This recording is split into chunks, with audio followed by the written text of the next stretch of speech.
नमस्कार, स्वागत है आप सभी का एएनबी न्यूज पर। मैं आपके साथ मोहम्मद गुलरेज कुरैशी और वक्त हो चुका है अपनों उत्तराखंड, और जिसमें हमारी उत्तराखंड की खबरें विशेष रूप से रहती हैं।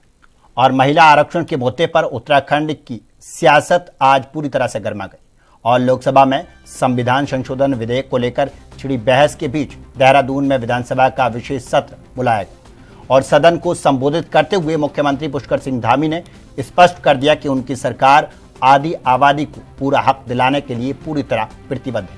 और सीएम ने विपक्ष को अड़े हाथ लेते हुए कहा कि 2023 के बिलों को गंभीरता से पढ़ने की जरूरत है।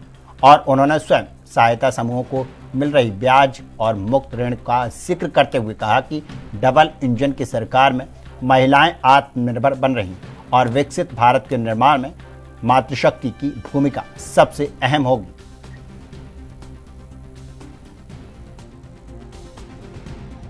अग्रिम प्रति के मोर्चों पर काम करना हो। हमारे देश की महिलाओं ने प्रत्येक क्षेत्र में अपने हुनर का लोहा मनवाया है।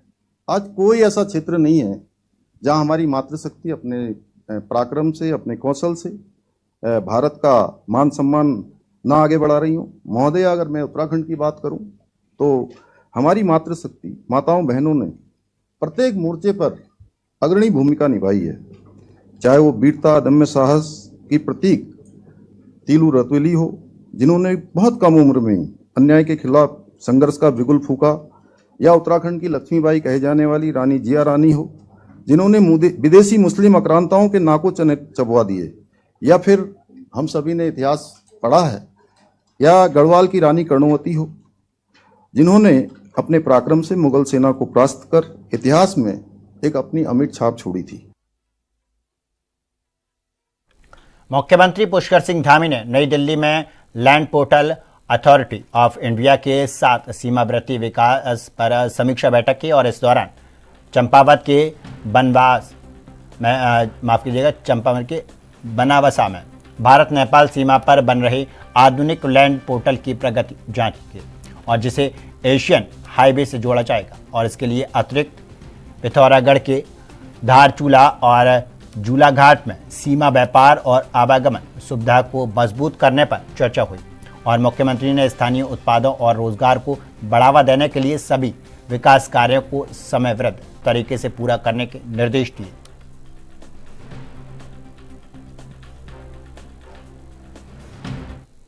और देहरादून दिल्ली एक्सप्रेसवे को लेकर उत्तराखंड में सियासत गर्मा गई है और कांग्रेस द्वारा उठाए गए सवालों पर पलटवार करते हुए भाजपा प्रदेश प्रवक्ता हनी पाठक ने इसे राज्य के लिए बड़ी सौगात बताया। और उन्होंने स्पष्ट किया कि एक्सप्रेसवे के निर्माण में सुरक्षा मानकों और वन्यजीवों के संरक्षण का विशेष ध्यान रखा गया है। और हनी पाठक ने यात्रियों की सुविधा के लिए लगाए गए सेफ्टी सिस्टम और बैरिकेडिंग का हवाला देते हुए लोगों से अपील की कि वो निर्धारित स्पीड लिमिट पर पालन करें। और भाजपा का दावा है कि यह प्रोजेक्ट सुरक्षित सफर और विकास के नए द्वार खोलेगा।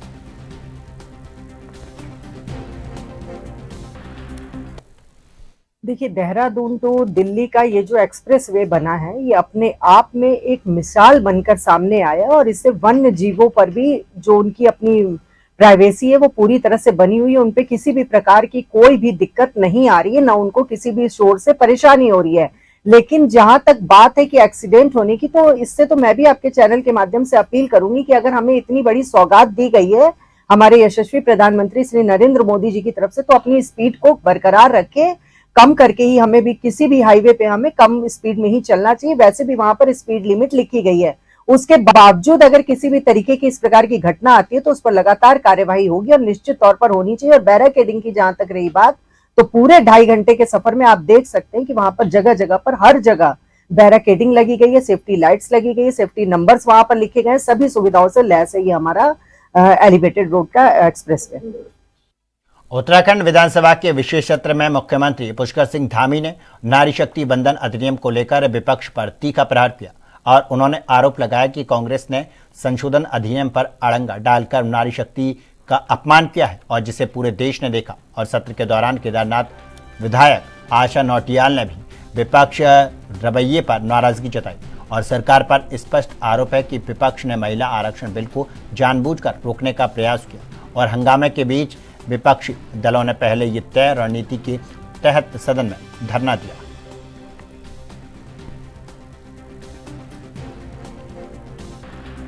का सवाल है, विधानसभा और पूरे लोकसभा में पूरे देश में जब इस विधेयक को पास करने की बात आ रही थी, तब हमारे मुख्य विपक्षी दल कांग्रेस सहित उनके सहयोगी दलों ने जिस तरह का कृत्य लोकसभा में किया है वो बहुत ही शर्मसार करने वाला है। और इससे पता चलता है कि उनका मातृशक्ति के प्रति जो उनका चाल चलन और चरित्र रहा है वो वहां सामने देखने को मिला है। जिस तरह से इस बिल को पास न होने पर कांग्रेस सहित उनके सहयोगी दलों ने मेजों को थपथपाकर जिस तरह की खुशी मनाई है, इससे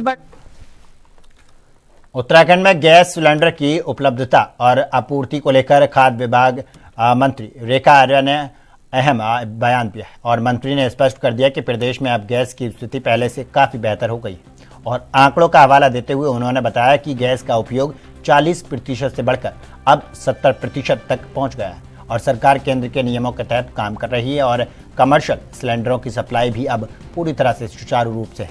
और रेखा आर्या ने यह भी आश्वस्त किया कि चारधाम यात्रा के दौरान गैस की कोई कमी नहीं रही और सरकार लगातार बाजार पर अपनी पैनी नजर बनाए हुए है।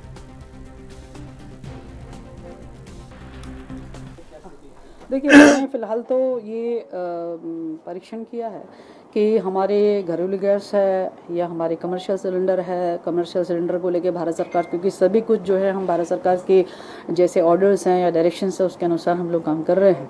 तो शुरुआत में कमर्शियल सिलेंडर जो है वो 40% जो है वो प्रोवाइड किए जा रहे थे, उसके बाद में 60% प्रोवाइड किए, आज 70% प्रोवाइड किया जा रहा है। तो मुझे लगता है कि पहले के मुकाबले काफ़ी सामान्य स्थितियाँ आई हैं और निश्चित रूप से लोग अपने वैकल्पिक भी अपना, चाहे वो इलेक्ट्रिक ईंधन का इस्तेमाल करते हुए चीज़ों को अपना कर रहे हैं, कहीं पर लकड़ी के माध्यम से भी कर रहे हैं। लेकिन मैं समझ रही हूँ कि कमर्शियल सिलेंडर को लेकर अभी जिस प्रकार से शुरुआत में एक हाहाकार की स्थितियाँ थी वो हाहाकार की स्थितियाँ नहीं हैं। भारत सरकार ने खासकर मैं कह सकती हूँ कि चारधाम यात्रा के लिए विशेष चिंता करी है और आप हम सब ये देख रहे हैं कि अभी इस प्रकार का ना कोई प्रकरण आया है और मुझे लगता ना आएगा, क्योंकि ये भरकस कोशिश है। क्योंकि हमारे यहाँ पे यात्री केवल अपने ही नहीं होते, हमारे यहाँ पे यात्री पूरे देशव्यापी होते हैं, तो उनको कोई परेशानी ना खड़ा हो उसकी व्यवस्था जो है सरकार भी कर रही है, विभाग भी कर रहा है। चारधाम यात्रा के आगाज के साथ ही प्रदेश सरकार स्वास्थ्य व्यवस्थाओं को लेकर पूरी तरह से अलर्ट मोड पर है और श्रद्धालुओं की सुरक्षित यात्रा सुनिश्चित करने के स्वास्थ्य विभाग की टीमों को ग्राउंड जीरो पर तैनात कर दिया गया है और विशेष रूप से पैदल मार्गों पर मेडिकल सहायता पहुंचाने पर सरकार का मुख्य फोकस है। और स्वास्थ्य मंत्री सुबोध उनियाल ने तैयारियों की जानकारी देते हुए बताया कि केदारनाथ और बद्रीनाथ धाम में अत्याधुनिक अस्पताल तैयार किए जा रहे हैं और जो जल्द ही सुचारू होंगे और सरकार का स्पष्ट लक्ष्य यात्रियों की सुरक्षा और बेहतर स्वास्थ्य सुविधाएं उपलब्ध कराना है।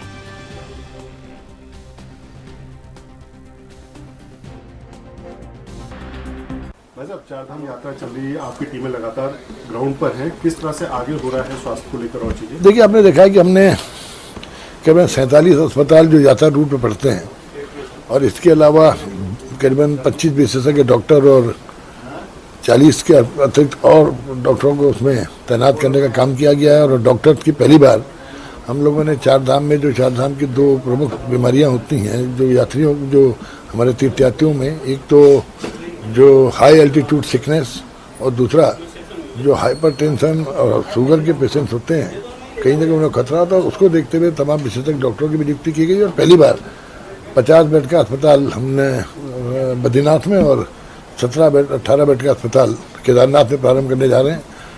बद्रीनाथ का जो अस्पताल है वो हैंड ओवर हो गया है, केदारनाथ का वो हैंड ओवर कर दिया गया है और जो बद्रीनाथ का है वो जून तक तैयार हो जाएगा। तो हमारा ये है कि बद्रीनाथ, केदारनाथ सहित यात्रा रूट पे तमाम जगह जो हमने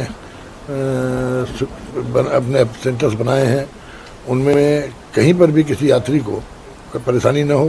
पहली बार मैंने आपसे कहा कि दून मेडिकल कॉलेज और श्रीनगर मेडिकल कॉलेज में 3 सेशंस में 20-20 डॉक्टर्स को 2-2 सेशन, एक डॉक्टर एक ट्रेनिंग से उसके उनको ट्रेनिंग भी दी गई है इसके लिए, ताकि वो जो कुंभ में संभावित जो मॉर्टेलिटी हैं जिन किन कारणों से होती हैं उनके बारे में उनको पूरा प्रशिक्षण देने का काम भी किया गया। और पूरी तरह से रोस्टर सिस्टम के माध्यम से हम डॉक्टर।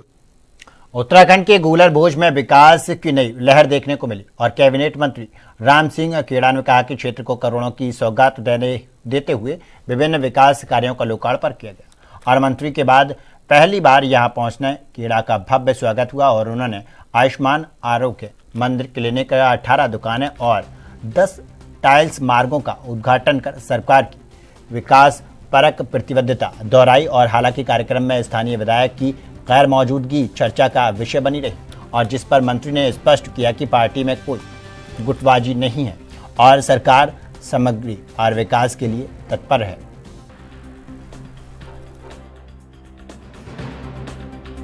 बहुत बढ़िया, यहाँ रोड इतनी लंबी चौड़ी है नहीं, हमारे यहाँ एक रोड 30-30 लाख की है। यहाँ रोड पहले बन गई, अब विकास अच्छा कर रहे हैं, बहुत बढ़िया है। हमारे आज मंत्री जी आए हैं, विकास के लिए जो भी हमसे हो पाएगा हम पूरा प्रयास करेंगे। गोला ये हमारे गुलरभोज क्षेत्र एक ऐसा क्षेत्र है जहाँ पर एक गुलदस्ते के रूप में कई लोग यहाँ पर निवास करते हैं। अपने गुलरभोज क्षेत्र के विकास के लिए इस नगर पंचायत के जी हमारे शहरी विकास मंत्री हैं प्रदेश के, और हमारे गुलरभोज में बड़ी जो है खुशहाली है और बड़ी हर्षोल्लास है कि माननीय मंत्री जी हमारे इस पिछड़े हुए क्षेत्र में पहुंचे हैं और पूरे क्षेत्रवासियों की तरफ से माननीय मंत्री जी का बहुत बहुत स्वागत करता हूँ। साथ में और रुकते हैं एक छोटे से ब्रेक के लिए। खबरों का सिलसिला लगातार जारी है।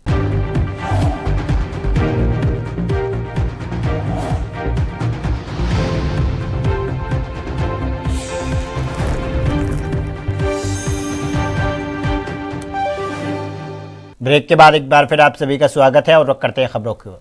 लाल कुआं में भीषण गर्मी के प्रकोप के बीच पेयजल किल्लत ने आम जनता का जीना मुहाल कर दिया है और शहर की पेयजल व्यवस्था पूरी तरह से चरमरा गई है। और जहां सार्वजनिक स्थानों पर लोग लगे प्याऊ और वाटर कूलर महीनों से सफ़ेद हाथी बने हुए हैं और रेलवे स्टेशन और तहसील और अस्पताल जैसी अति व्यवस्थित ठिकानों पर भी राहगीरों को एक एक बूंद पानी के लिए भटकना पड़ रहा है। और हैरानी की बात यह है कि नगर पंचायत द्वारा रखे गए मटके भी 1 साल से टूटे और बेकार पड़े हैं और स्थानीय लोगों ने नगर पंचायत पर घोर लापरवाही का आरोप लगाते हुए अब जिला प्रशासन से मामले की तत्काल हस्तक्षेप करने की गुहार लगाई है।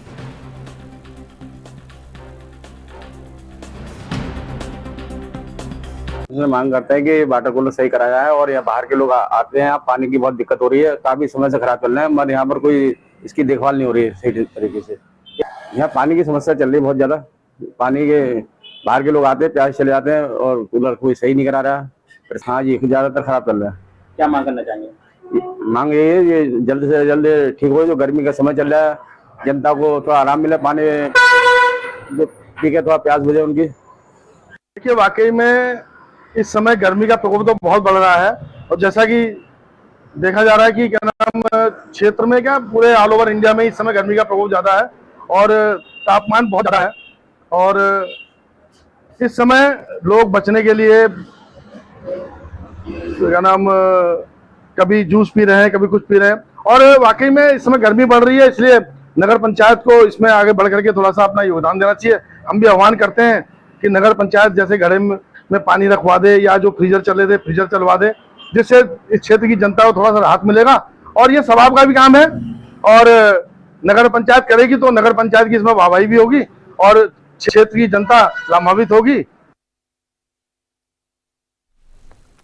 देश में नारी शक्ति बंधन बिल को लेकर सियासी घमासान तेज हो गया और एक तरफ भारतीय जनता पार्टी विपक्ष के कड़े रुख के खिलाफ सड़कों पर उतरकर प्रदर्शन कर रही है, तो दूसरी तरफ उत्तराखंड विधानसभा के विशेष सत्र पर विपक्ष ने बड़े सवाल खड़े किए हैं और विपक्षी दलों का सीधा आरोप है कि सरकार की मंशा इस बिल को वास्तव में लागू करने की नहीं है और यह विशेष सत्र मात्र एक राजनीतिक दिखावा है। और इतना ही नहीं, विपक्ष ने अंकिता भंडारी हत्याकांड का मुद्दा उठाते हुए सरकार को महिला सुरक्षा के मोर्चे पर भी घेरा।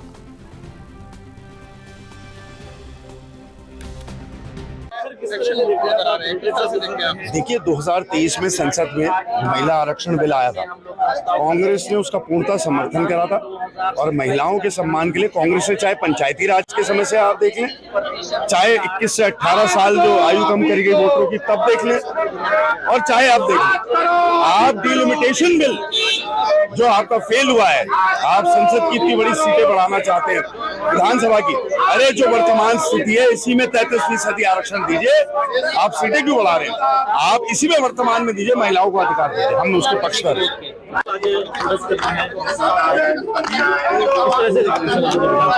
देखिए बहुत ही दुर्भाग्यपूर्ण, भारतीय जनता पार्टी केंद्र सरकार राजनीतिक लाभ के लिए मातृशक्ति को गुमराह कर रही है। आधी आबादी देश में महिलाओं की है और हमने स्पष्ट रूप से कहा है।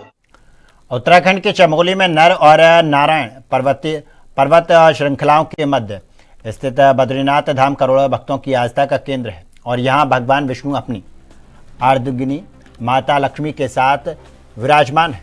और वेदाचार्य पंडित देवी प्रसाद भट्ट के अनुसार और बद्रीनाथ धाम का धार्मिक महत्व अद्वितीय है और मान्यता है कि भगवान विष्णु प्रांत काल की पूजा बद्रीनाथ में स्वीकार करते हैं और दोपहर का भोजन जगन्नाथ में करते हैं और संध्या आरती रामेश्वर में होती है और रात्रि विश्राम के लिए वो द्वारका पधारते हैं और यह मंदिर विष्णु के 4 प्रमुख धामों में से एक है।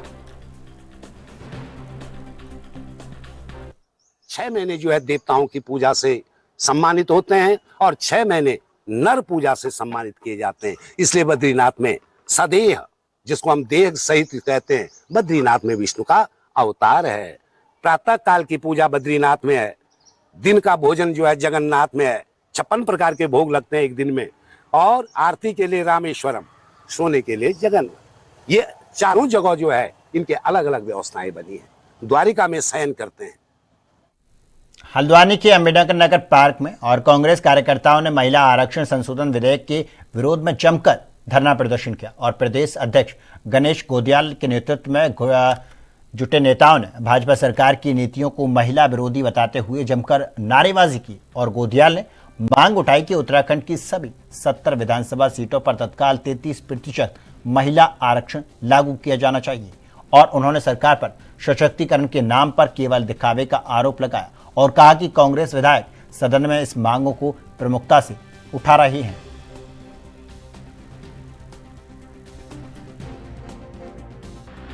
कहना चाहते हैं जो 2023 में महिला आरक्षण जिसे पहले कांग्रेस ने पास किया था और 23 में भारतीय जनता पार्टी की सरकार ने पास किया और पास करने के बाद कह दिया कि 10 साल बाद लागू करेंगे। तो हम कहना चाहते हैं महिलाओं को आरक्षण देने के मामले में अगर भारतीय जनता पार्टी गंभीर है तो उस आरक्षण को तत्काल लागू किया जाए, उसमें कोई व्यवधान थोड़ी है, वो तो पास है, खाली राष्ट्रपति के यहाँ से जाके उसको कानून बनना है और लागू होना है। लेकिन भारतीय जनता पार्टी हर चीज़ में सिर्फ राजनीति करना चाहती है। जैसे 2011 में जो है हर आवासीन को 22 में आवास देने की बात की थी, आज तक नहीं दिए। अब कहते हैं विकसित भारत बनाएंगे, 47 में महिला आरक्षण देंगे 10 साल बाद। तो ये हर चीज़ को घुमाने का काम करते हैं, राजनीति करने का काम करते हैं। आज देश में बेरोजगारी, महंगाई और जो है बड़े मुद्दे हैं, लेकिन उनसे ध्यान भटकाने के लिए ये हर बार नई नौटंकियाँ लेके आते हैं। सरकार इस बात को राजी हो कि 2027 में हमारे प्रदेश में और अन्य प्रदेशों में होने वाला विधानसभा का चुनाव वर्तमान परिसीमन के आधार पर और संबंधित उन विधानसभाओं के वर्तमान संख्या के आधार पर 33% महिलाओं के लिए वो सीटें आरक्षित करने के साथ होगा। हम यही मांग कर रहे हैं और मेरा ये मानना है कि सरकार को ये मांग माननी चाहिए। देखिए, इसके अलावा विधानसभा सत्र भी चल रहा है, हंगामेदार कहीं ना कहीं सदन की शुरुआत हुई है। महिला संशोधन विधेयक का समर्थन करने के लिए सरकार आपके विधायकों को एक पत्र दे रही है। मैं सरकार और फिलहाल के लिए इस बुलेटिन में बस इतना ही। देश दुनिया की तमाम खबरों के लिए देखते रहिए ANB न्यूज। नमस्कार।